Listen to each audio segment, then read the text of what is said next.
Ladies and gentlemen, it is Saturday. It is May 7th. It is 2011.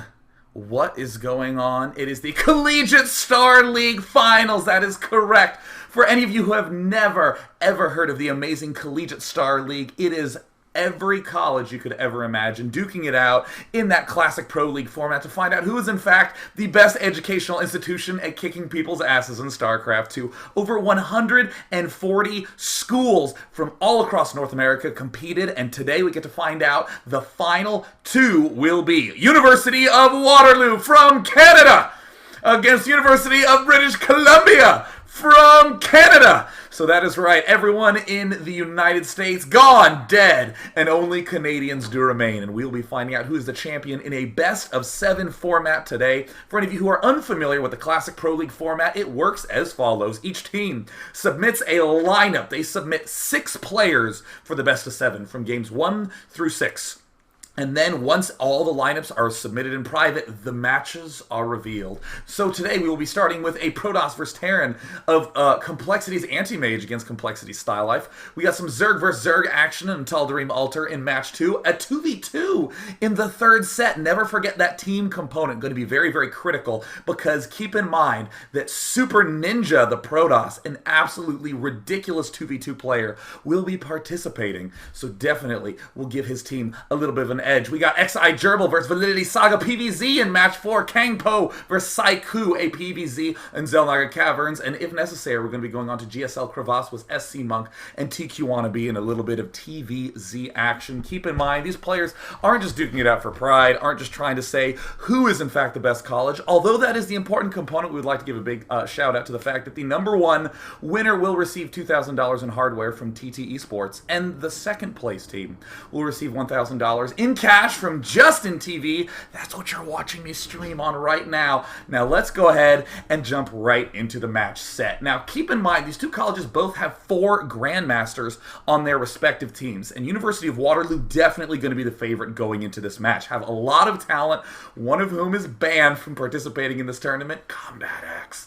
However, they did manage to win a CSL season over UCSD, have always been a top contender going into the playoffs, and this is again their second finals appearance. Now, the University of British Columbia also has 4 Grandmasters. They used to be kind of a University of British Columbia used to be kind of a one-man team with StyLife really leading the charge. However, they've definitely upped their roster, but we're going to see the captain of University of British Columbia coming out first, NOVAStalife, who is now Complexity StyLife. He's a Grandmaster Terran with a 65% win rate. He's going to be going against Anti-Mage, who've been playing it for a long time in the Collegiate Star Leagues as a superhero Mega Gigaballer Protoss. He is also Grandmaster with a 56% win rate, but keep in mind, those win rates are for the ladders. I mean, we've seen that Anti-Mage is in fact 5-2 in his 1v1s, and we see StyLife is 11-1 in his 1v1s. So both of them performing very, very well, but whenever you have a match where you get the chance to prepare, it's the player who has the better devised strategy that has fleshed that out more. Oftentimes, the player who is better on the ladder will not be as well equipped. Build orders and preparation are going to be absolutely key. So you know what? Without any further ado, let's jump right in to see who of these Grandmaster players is going to take the win for their team in Game 1. It is going to be on Metalopolis, slowing it down. Calm down, Day 9. Look at me, careening through at 1000x speed because I'm just so excited. Keep in mind, these two players are teammates. StyLife in the right position from Complexity as the Green Terran, and in the ghostly pink, Complexity's Anti-Mage as the Protoss from Team Complexity. Now keep in mind, Anti-Mage, and actually, well, all players, have these little neutral supply depots that are at the bottom of their ramp, preventing any sort of goofy wall-in antics, which means that Combat X's Protoss vs. Zerg is immediately significantly worse on this map. That's right, Cannon Rush is one of the more popular strategies on Metalopolis due to the fact that you can cannon the main mineral line, but nothing of such will be happening in this game today. We see StarLife throwing down a supply depot surprisingly close to the ramp. Going to have to build his barracks behind that if he wants to have a complete wall. Anti-Mage doing the usual chrono boosting, getting out as many probes as he can. Likely going to be going for a little bit longer term of play. Anti-Mage both in Brood War and SC2. Not a very, very cheesy player by any means. So we are seeing all the way up to 13 already. We'll be throwing down that gateway. And there it does go down. Chrono boost returning back to the probe line. Meanwhile, StarLife is getting his barracks up. Don't know too much about StarLife's playstyle against Protoss. He's more known for his versus Zerg style, where he popularized the StarLife drop, whereby you drop Marauders on Banelings with Medivacs to try to get them to just kill themselves. So, looks like we're going to see just a typical gas transition coming out of StarLife. No early expand whatsoever. And also Anti-Mage doing his usual Gateway Assimilator expand. Here's the check going on from Anti-Mage. On this version of Metalopolis, you can't have close positions by ground, so these players are doing the opposite side scouting. Early expand is going to be extremely popular. Or perhaps in this version of Metalopolis, it looks like maybe no. It looks like StarLife going to go ahead and check that bottom left position. Perhaps doesn't know what version of the map it's on, or perhaps I don't know what version of the map it's on. Either way, we are seeing Anti-Mage poking here. Wants to try to get a look around, and it looks like StarLife going to do the second barracks in the main. Oh, Anti-Mage steals the gas. Now, this is of questionable good or badness. Oh, no. Oh, Anti-Mage going to sneak out with that probe. Oh, my God. What a tragedy for the Green Terran peoples to have let that probe escape. Ooh, StarLife even getting Jukarooped around. Now, this, I'm not sure if this is necessarily going to be good or bad. Obviously, the build order that we're seeing StarLife do does not require use of this second gas. However, Anti-Mage, by taking the second gas, automatically knows that there is not really going to be that many tech plays available. No big tank plays, no big Banshee plays that can come in as a result. So even though Protoss hasn't scouted this 2 barracks play, he almost certainly knows that it's a big probability. He also knows that there is this reactor going down right now. Could be Marine Marauder, could be a big tank play. Either way, we see StarLife's Tech Lab barracks going down. Will he get Stim first? Will he upgrade any sort of concussive shell? Looks like he's first favoring those Marauders, and there's the concussive shell. Perhaps going for a little bit of an aggressive opening, and uh-oh! Looks like we got a Stargate going down for Anti-Mage.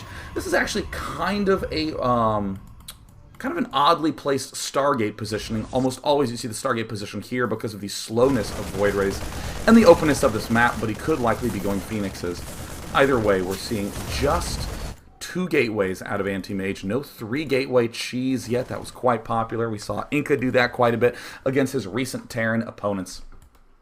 So we also see now that StarLife is pulling back with those units, has finally picked off the assimilator, but will definitely not be trying to do anything with it too soon. This is the very typical 2 barracks, tech lab, and reactor expand build. And here we see the Terran moving down his ramp.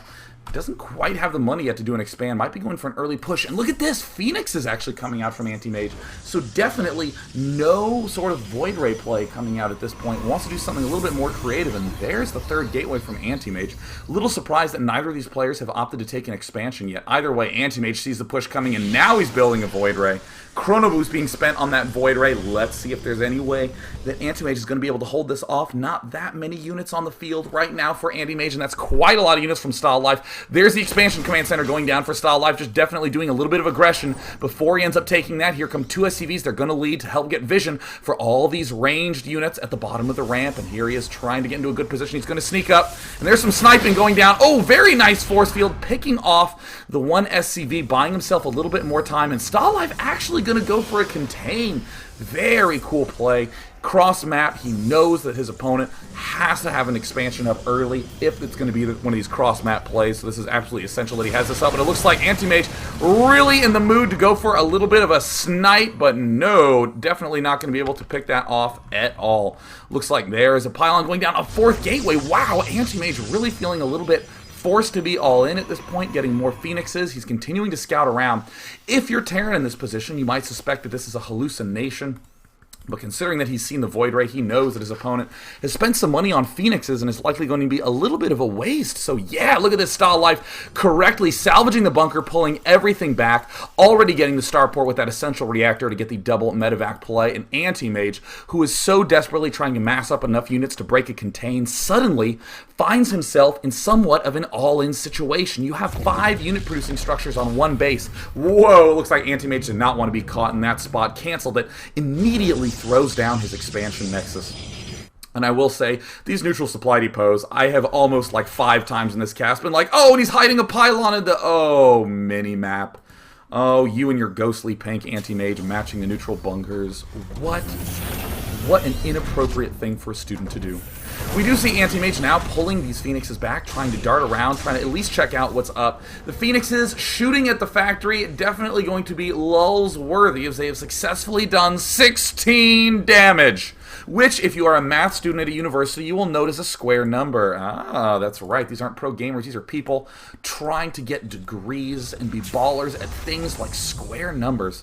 We do now see Anti-Mage continuing to poke around really high Phoenix numbers. This could potentially be very problematic. If he lifts up all these Key Marauders, he's going to pick off that one SCV building the missile turret. One of these Phoenixes is on rally. Uh-oh, he does manage to pick off a mule, and he gets another mule. If he can get that third mule, that would be a huge boon, and it looks like, oh, losing one of those Phoenixes. Definitely not something that he wants to be doing. Those Phoenixes are very fragile units, and keep in mind, the higher the Phoenix count, the lower the gateway unit count. Look at how few gateway units we see for the Protoss player Anti-Mage from University of Waterloo. So we are seeing the University of British Columbia player Complexity StarLife begin to move through the center of the map. Uh-oh! Managing to see these Phoenixes. Phoenixes do a little bit of damage to the medevacs. Poor things can't heal one another. Gonna move in with a little bit of damage, and now it's up to Anti-Mage. He went for a robotics facility. Looks like he was hoping to get some sort of Colossus tech up, but he will not have enough time for that. He has to deal with this pushed head on. Good amount of units. There's the stem. Where are the rest of the Phoenixes? Not quite anywhere nearby. There's the somewhat late Guardian Shield going down, pulling back absolutely everything, trying to hope that the stem can wear off and you can force the double stem. But oh gosh, Anti-Mage at an atrocious angle. There's the double stem from StarLife. Most of these units now deep into the orange health. That one single Void Ray hoping to do a little bit of damage. Phoenix is now darting in, hoping to maybe get another stem from his opponent, but in the meantime losing most of his units, losing almost all of his probes, and there it looks like the medevac will end up falling. But can Anti-Mage clean up this very, very unhealthy Terran army? Look at the oranges. Oh gosh, if I ever saw a human being that was orange, I would either think he was on the verge of death or was eating too much carrots, and it's definitely one of those two for this little troop from StarLife. We do see the UBC hero StarLife, once upon a time the one-man team, now one of just 4 Grandmasters on the team, and one of the many leaders. Looks like he's bringing his school off to a solid start. Only just now getting the combat shield, but that is okay. He did the damage he needed with that timing push. Looks like Anti-Mage in a, gonna be in a little bit of a better spot as he manages to take out some of these retreating units. Great job sniping those Marauders with those fast Phoenixes. However, we see StarLife has remassed a decent little army for himself. Has a couple Marines. Oh, you poor thing. You don't even have enough energy to stem, so you will drop dead. And at this point, it's going to be very tough for Anti-Mage to be able to make any reasonable decision that involves long-term play. Going to go for the 4th gateway, very clearly going for the all-in move. There is the Warp Prism now. Looks like he's trying to get some sort of unit out to do any sort of long-range warp and perhaps some harassment. But we already see Ghosts en route, the Mobius reactor going down. A lot of Marines continuing to be produced. More gas getting harvested by StarLife at that expansion. And Anti-Mage is in a very, very rough position in the resource station. We see 75 to 50 in the income. We see Terran a million, billion years ahead, literally. So that's going to be very difficult for the Protoss player to come back from. And in the meantime, it looks like we are seeing, uh-oh, there's the Warp Prism going up. He's just going to try to circumvent all this with an elevator play, just moving all of the units up to the high ground. Oop. If you actually have a Warp Prism, you can do a halfway drop. You can load in units and unload them at the same time if you shift-click properly. It's a very fast way to transport units to the high ground. Very nice play by Anti-Mage, but keep in mind those Warp Prisms don't heal like those medevacs.